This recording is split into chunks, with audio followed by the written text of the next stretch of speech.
Assalamualaikum warahmatullahi wabarakatuh.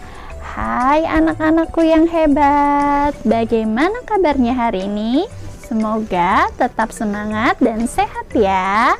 Baik, sudah siapkah kalian belajar hari ini? Seperti biasa, sebelum kita belajar bersama, mari kita berdoa terlebih dahulu. Berdoa dimulai. Baik anak-anak, hari ini kita akan belajar tema 2, bermain di lingkunganku. Subtema kedua, bermain di lingkungan rumah. Pembelajaran kedua. Dengan tujuan pembelajaran 1, siswa dapat mengidentifikasi dan menyebutkan isi teks pendek. Yang kedua, siswa dapat mengelompokkan keragaman benda di lingkungan sekitar berdasarkan wujudnya dengan benar. Dan yang ketiga, siswa dapat mengidentifikasi berbagai sikap yang mematuhi dan tidak mematuhi aturan dengan benar. Anak-anak, kita amati yuk gambar berikut ini.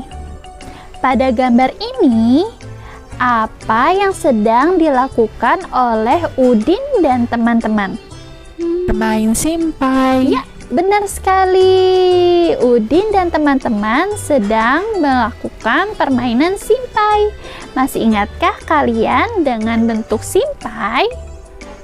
Bagaimana bentuknya? Ya, betul sekali.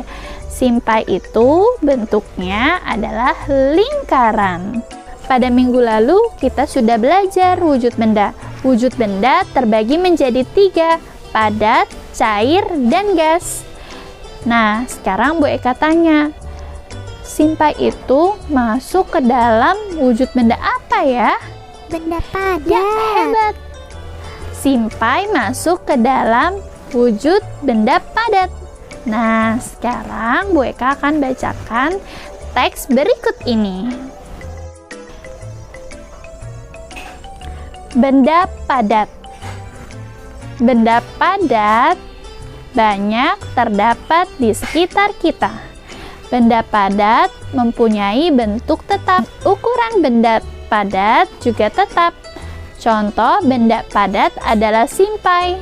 Jika dipindahkan dari meja ke lantai, bentuk ukuran simpai tidak berubah.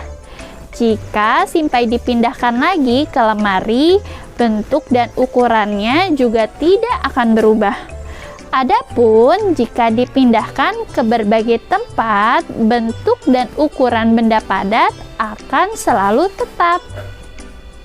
Itulah Bacaan tentang benda padat. Sekarang, apakah kalian tahu bagaimana bentuk dan ukuran benda padat? Ya, betul. Benda padat mempunyai bentuk dan ukuran yang tetap.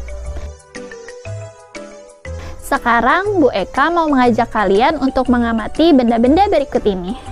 Lihat, gambar yang pertama ada gambar meja, sapu, dan lemari. Ketiga gambar ini merupakan benda padat ya, karena bentuk dan ukurannya tetap. Lihat, gambar kedua. Gambar apakah ini? Ya benar, gambar minyak. Apakah kalian tahu benda ini masuk ke dalam benda apa ya? Ya, betul. Pada benda ini bukan benda padat, melainkan benda cair ya, karena bentuk dan ukurannya berubah. Nah, sekarang kalian sudah mengerti dan paham ya tentang benda padat.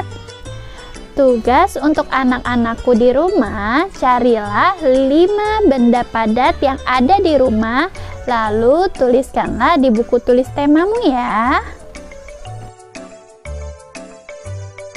Sekarang Bu Eka tanya nih, di sini kalian apakah pernah bermain ke rumah teman? Tentu pernah ya. Bagaimana sikap kalian ketika bermain ke rumah teman? Ya, tentu harus bersikap baik. Hari ini kita akan belajar juga tentang sikap ketika bermain ke rumah teman. Bagaimana sikapnya? Nah, di sini kita harus menaati aturan yang ada di rumah teman. Yang pertama, harus mengucapkan salam dan mengetuk pintu. Yang kedua, tidak boleh mengambil barang dan membuang sampah sembarangan. Yang ketiga, kita harus meminta izin jika kita ingin masuk ke tempat lain dan meminta izin ketika ingin makan dan minum. Nah, sekarang kita amati yuk tabel berikut ini. Berilah tanda centang pada sikap yang menunjukkan memenuhi aturan dan berilah tanda silang bagi sikap yang tidak memenuhi aturan. Di sini ada beberapa sikap. Kita kenali yuk. Apakah sikap ini mematuhi aturan atau tidak ya? Coba. Yang pertama, memasuki kamar pribadi orang lain tanpa izin. Bagaimana dengan sikap ini? Ya, tidak mematuhi aturan. Kita beri tanda silang. Mengetuk pintu dan mengucapkan salam ketika datang. Bagaimana dengan sikap ini? Ya, Merupakan sikap yang mematuhi aturan. selanjutnya tidak mengambil barang sembarangan. Apakah ini mematuhi aturan? Ya benar, ini sangat memenuhi aturan ya, karena ketika kita mengambil barang harus izin dengan yang punya. Berikutnya, memakan dan meminum sesuatu tanpa izin. Bagaimana dengan sikap ini? Ini tidak menunjukkan sikap. Mematuhi aturan ya. Sikap selanjutnya, tidak membuang sampah sembarangan. Kalau di rumah teman, jangan sampai membuang sampah sembarangan ya. Ini masuk sikap yang mematuhi aturan ya. Oke anak-anak, mari kita simpulkan pembelajaran hari ini. Hari ini kita sudah belajar mengenai ciri-ciri benda padat. Dan yang kedua, kita telah mempelajari sikap yang mematuhi aturan dan sikap yang tidak mematuhi aturan. Materi kita cukup sampai di sini dulu ya. Besok kita akan kembali lagi. Tetap semangat dan menjaga kesehatan. Bu Eka akhiri. Wassalamualaikum warahmatullahi wabarakatuh.